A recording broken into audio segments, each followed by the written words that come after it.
Okay, this is a robot interview with Scott Gibson for the DPRG RoboColumbus 2025.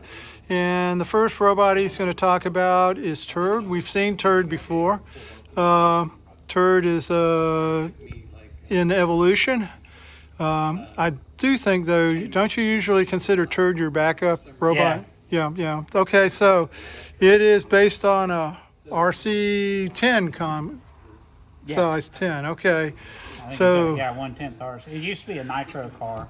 A nitro car. Okay, you want to kind of take us through what we can see and what you got on there?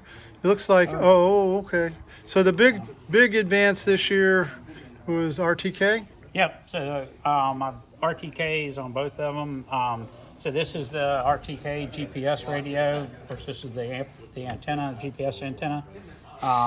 And then I received correction data through my telemetry radio, because this radio here, this is a wireless radio that links up to a base station. Wireless, of course, it's 900 megahertz. So I do telemetry and my correction data over that. New CPU this year, it's a BeagleBone Green wireless, and a custom board I put together to kind of kludge everything together. Using a Pixie cam in the front here. So I still have a Pixie cam for cone recognition. But this year with RTK, since I can pretty much assume that once I get to the GPS coordinate, there's a cone there, I actually use my sensors. I have 4 time of flight sensors. Actually, there's 5. These 4, and then this is obviously an off-the-shelf one. These are just the ST modules, talking I2C. So there's a microcontroller in here that's communicating back with the... Do you know if these are the L7s or the L8s? Or no, these are the L5, L3s. Oh, so they're pretty old. Okay. Yeah, they're older ones. Okay, and this is they're surplus from work. So okay, this sort of... which one is this? Because that's one of the Benewakes. I don't remember what model it is, but it's actually talks CAN, so it communicates with the rest of the system over CAN. Okay. So that's one of the things the microcontroller in here does. Mm-hmm. It also communicates with the RC radio so that I can drive it around if I need to, because I get lazy and don't want to pick it up and carry it. Okay. And then I have Wi-Fi. That I really only use the Wi-Fi right now for development, so I SSH into it, and then I can download code into it. Okay. But hopefully in the future, my plan is to use it for my telemetry data. And, And so I'll have a web page, regular IMU. Yeah, this is a WIT, 6 degree freedom. IMU. Yeah. Okay. But again, with the RTK, I get course data, or what my direction, based on the difference of the GPS coordinates, and I found that that's much more accurate than the IMU. Yeah. So when I only use the IMU when I'm going slow. When my velocity is over about 10%, then I transfer to the data coming from the GPS radio. Okay. To give me a course. The refresh of the RTK is what, 1 hertz? Okay. I'll be honest with you, I don't know what the update rate is. Yeah. I really hadn't looked at it. It's as fast as it comes out, because my base station is over there. Yeah. So the base station communicates into here to this hub, and then this hub communicates with this radio, which sends the data to the GPS radio. Okay.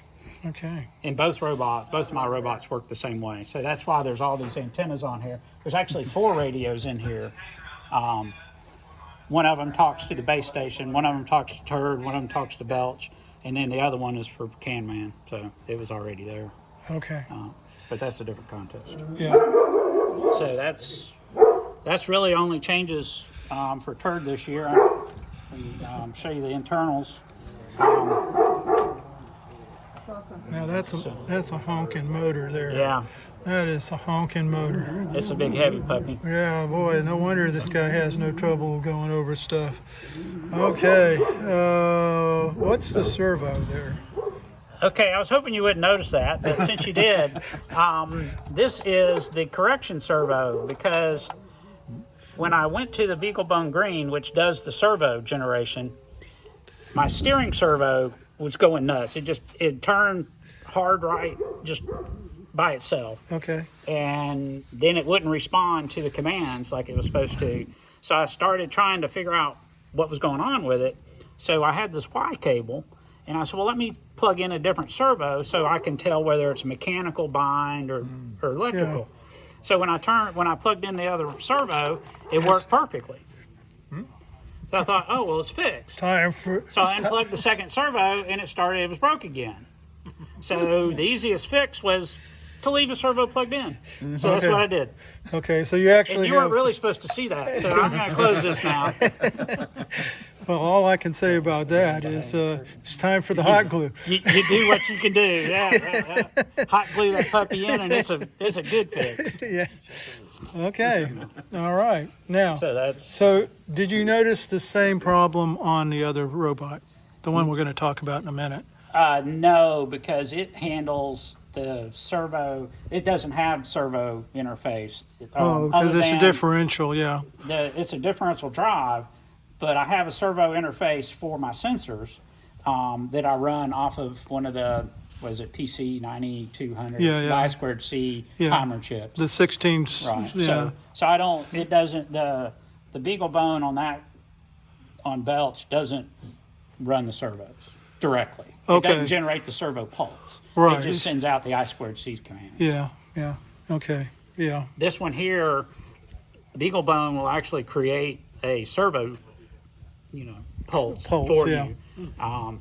And actually, I don't think my problem with the steering servo is the Beaglebone, because the pulse, when I had a scope on it, even when it wasn't working right, is fine. It's really crazy problem, and that's why it's like, well, I know how to fix it, so that's what I'm going to do. Okay, well, I'm glad we found that, guys. Ooh, we kind of keep Scott's. Servos tied together, right? Yeah. Okay, so one doesn't do anything. The other actually controls your steering, but without one or the other, it doesn't work. Yeah, it sounds like Well, you if need I a certain unplug the load. one that doesn't do anything, the one that does do something doesn't do it right. Yeah. That is weird. Yeah. Electrical. And I Okay. mean, it'll be going straight, and all of a sudden, just Yeah. Well, Scott, I think you've So that's updated TURD. us on TURD, and now let's move to the next robot, and I'm going to stop this interview.